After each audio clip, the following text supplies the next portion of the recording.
We are just not only pastors in an institutional way. We are friends.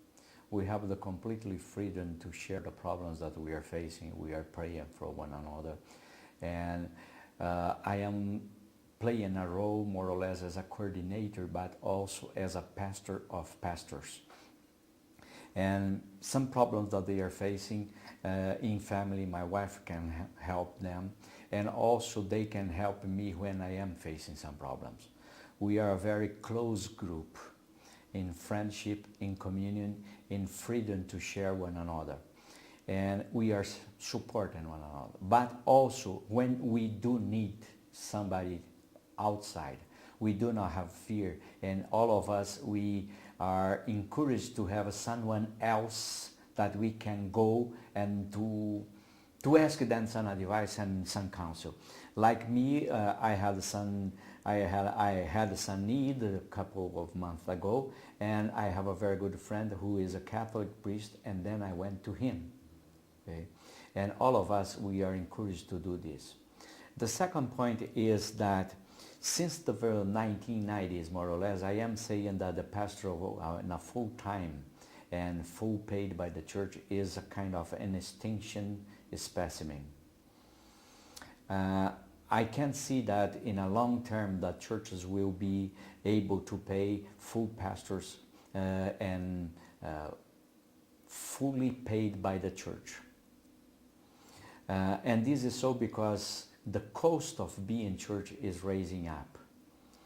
And I am working in such a way that all of our pastors, they do have 2 jobs in the church, and the other job that can be an extension of their ministry. They do not need to separate or to divide their time being pastors and doing something else. But they can do their other job being pastors too. And the other thing is they are receiving some money, and this money in part comes from the United States, from the support of the church, but we are pushing our churches in order to self-sustain their pastors. I do not see the church depending on the United States and global mission eternally receiving money for their salaries. They need to work for this. And we are having around 40% of national income to sustain our pastors.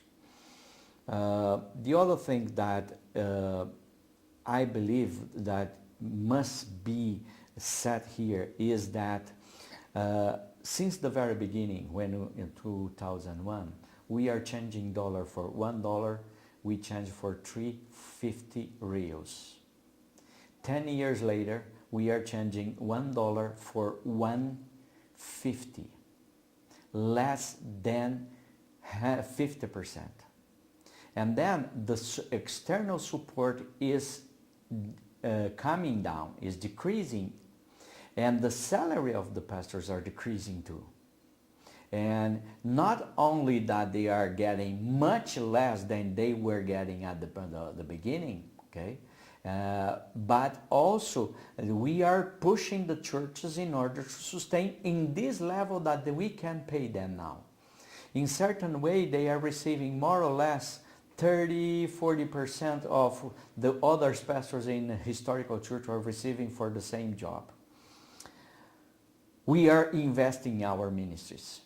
And it's not something a fault from the Church of the Brethren in the United States. It's not a fault from the mission, global mission, and also is not a fault from Brazilian. It's an economic situation that forced us to move and to change in such a way to face these challenges.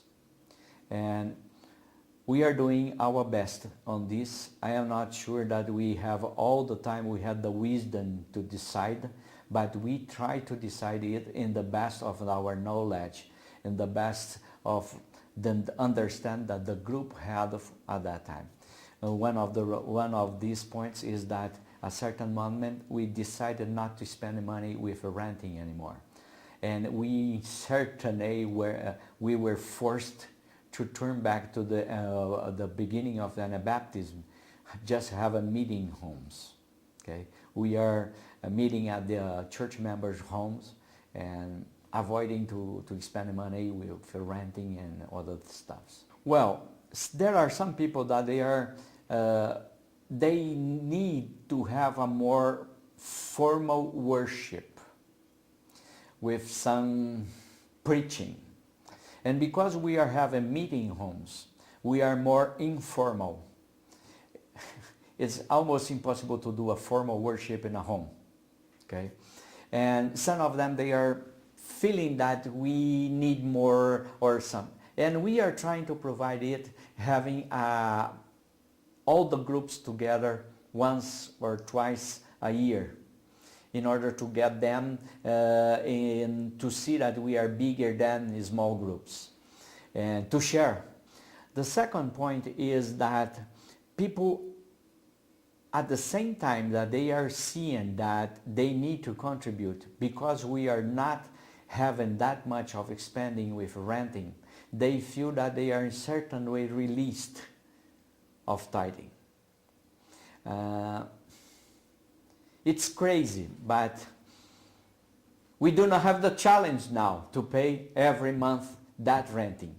But I don't know if we need to pay the renting just to have the challenge and wasting money, or just with certain time we can change the focus and say, well, now we need to sustain our churches, our pastors. This is the challenge that we are setting for the church members now. Since the very beginning, we start the church thinking in a bird with two wings. And the church is a bird with two wings: devotion and social action. All the time, all the groups we had, all the churches we had were doing the two things.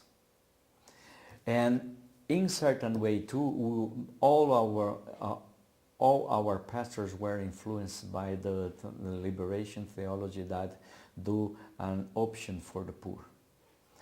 And in certain way, when we start a ministry with some fancy people, we were feeling guilt of this. But we know that if we want to have a self-sustained church, we need to address other people that they have money. Not only people in the favela, not only people that are unemployed. We need to balance. And the gospel is for everybody, not just for a portion of. Even though I believe that God has a special attention for the widow, the foreigners, and the orphans, and for the poor.